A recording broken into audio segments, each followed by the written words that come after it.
বেনজির নাগালের বাইরে যেতেই পারে। সরকারি মেকানিজমে কাউকে ফাঁসি দিতে গেলে অনেকটুকু প্রক্রিয়া এগোতে হয়, নানান ধাপ আছে। কাউকে কেউ গুলি করে মেরে ফেলা, তাহলে কিন্তু আর কোনো স্তর নেই।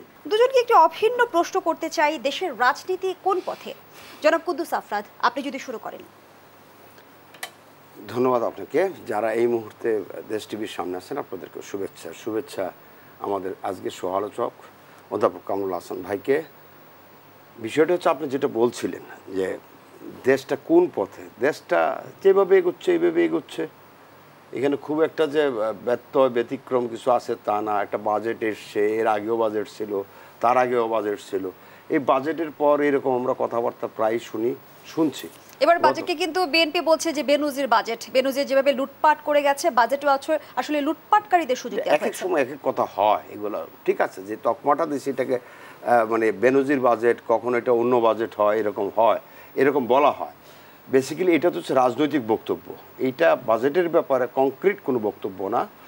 বিএনপি নিশ্চয়ই আরও কিছু কথা বলছে, এবং কথাগুলো হচ্ছে যে বাজেট নিয়ে আমরা যেটা দেখি সাধারণত, আমার এই বয়সে যা দেখছি, বঙ্গবন্ধু জিয়া এরশাদ জামানা বাদ দিলাম, এরপরে খালেদা জিয়ার জামানা 91 সাল থেকে নিয়ে 2024 সাল পর্যন্ত বাজেট দেওয়ার পরে বাজেটের বিরোধী পক্ষ এক ধরনের কথা বলেন এবং যারা বাজেট উপস্থাপন করেন তারা একজনের কথা বলেন।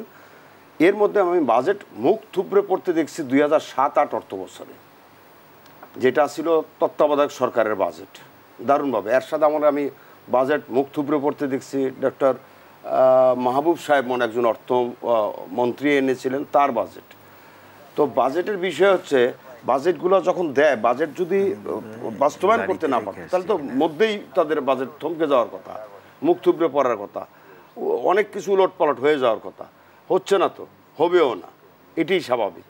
তো আমরা যেটা এইগুলো হচ্ছে গতানুগতিক বক্তব্য। বিরোধীর তরফ থেকে যেরকম বলা হয় যে গতানুগতিক বাজেট, সরকারের তরফ থেকে বলা যেটা ওবায়দুল কাদের সাহেব বললেন যে বলার জন্য বলা, হ্যাঁ, এইসব কিছুই না। আসলে হচ্ছে দেশটা এগুচ্ছে, হ্যাঁ দেশের কারাপশন আছে, এটাও সত্য।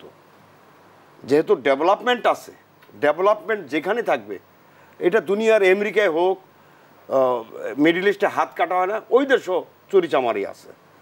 তো ডেভেলপমেন্ট যখন থাকবে, অর্থ যখন কোনো জায়গায় বিনিয়োগ হয়, ওই জায়গায় 9/6 সম্ভাবনা থাকে।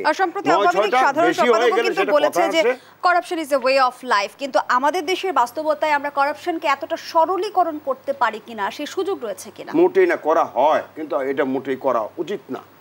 সরলীকরণটাই করা উচিত না। এখন ধরেন বেনজিরকে গভর্নমেন্ট ধরতেছে, ধরার পরে এখন বেনজিরের পক্ষে মনে হয় বিরোধী টোনটা হচ্ছে বেনজিরকে সেভ করো, টোনটা এরকম।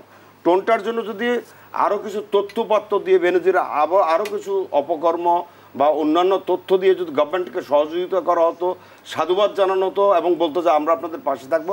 আরও বর্তমান সময় আপনি বলছিলেন যে বেনজিরকে সরকার ধরছে, কিন্তু গুঞ্জন শোনা যাচ্ছে যে অনেকটাই নাগালের বাইরে চলে গেছে বেনজির নাগালের বাইরে যেতেই পারে, কারণ যেহেতু প্রক্রিয়াটা শুরু হয়, সেই সুযোগটা সে কিভাবে পেল সেটাও কিন্তু একটু না। সুযোগটা যেহেতু যখন গিয়েছে, এটা হয় কি সরকারি মেকানিজমে কাউকে ফাঁসি দিতে গেলে অনেকটুকু প্রক্রিয়া এগোতে হয়, নানান ধাপ আছে বিচারের স্তরে স্তরে।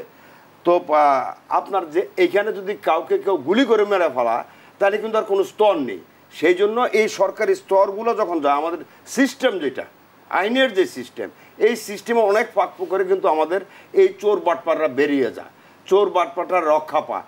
এই সিস্টেম যতক্ষণ চেঞ্জ না হবে, এরা এরকম কিছু মানে প্ররক্ষা বলেন, এড়িয়ে যাওয়া বলেন, পালিয়ে যাওয়া বলেন, এগুলো হতে পারে। ফাঁসির আসামি কিন্তু কারাবন্দী থাকে, তাকে কিন্তু সেই কারাবন্দী অবস্থা থেকে বের হওয়ার সুযোগ কিন্তু সে পায় না। না, ফাঁসির আসামি তো কারাবন্দী তো একটা জায়গায় চলে গেছে, আর বন্দী হওয়ার আগে যখন আপনার বিরুদ্ধে অভিযোগ করবো তখন আপনি পালিয়ে যাবেন, এটাই স্বাভাবিক।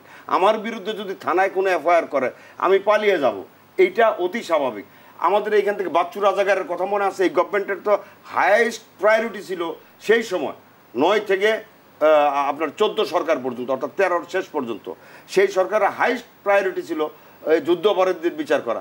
সেই সময় বাচ্চু রাজাকার পালিয়ে জানে, এই হাইয়েস্ট প্রায়োরিটির বিষয়টা আমি আপনার সাথে একদম একমত। বাচ্চু রাজাকার যেমন পালিয়ে গেছে, এই পালানোর তালিকায় কিন্তু বঙ্গবন্ধুর খুনি পর্যন্ত আছে। বেনজির যদি দোষী সাব্যস্ত হয়, বেনজিরকে আসলে দেশে এনে শাস্তি নিশ্চিত করা অবাস্তব কিনা? না, এটা অবাস্তব না। তার কারণ হচ্ছে গভর্নমেন্ট মেকানিজম যদি চায় তাহলে সবই সম্ভব। আবার কোথাও কোথাও কখনো এখন বেনজিরকে যদি ফাঁসির দণ্ড দেওয়া হয়, অনেক দেশ আছে ফাঁসির দণ্ড যেখানে থাকে সেই জায়গার থেকে তারা তাকে ফিরিয়ে দেয় না, আবার ফাঁসির দণ্ড না হলে ফিরিয়ে আনা যায়। এটা হচ্ছে প্রক্রিয়া, এবং এই প্রক্রিয়া এখনও বঙ্গবন্ধুর খুনিরা বিভিন্ন জায়গায় আছে। স্বয়ং তারেক রহমানই তো আনতে পারতেছে না। তারেক রহমান তো বাংলাদেশের আইনি ব্যবস্থা, আদালত দ্বারা দণ্ডপ্রাপ্ত, তাকে তো আনার চেষ্টা আমি বলতেছি করছে না তা তো না। এখন এরকম তো বহু লোক পালিয়ে আছে, এড়িয়ে আছে, অন্যদিকে আছে। তারেক রহমান যেমন আছে, বেনজিরও থাকতেও পারে, আমি এই মুহূর্তে বলতে পারবো না। কিন্তু বেনজিরের বিচারটা যাতে স্বাভাবিক প্রক্রিয়া জোরালোভাবে হয়, শুধু বেনজির না, বেনজির মতো আরও যারা যারা আছে, বেনজিরের যারা সহযোগী আছে, বেনজিরকে যারা লালন পালন করছে, এরকম সবাইকে তো আমরা চাই। আমরা চাই দেশটা আইনের শাসনের ভিতরে থাকুক এবং এইভাবেই এগিয়ে যাক।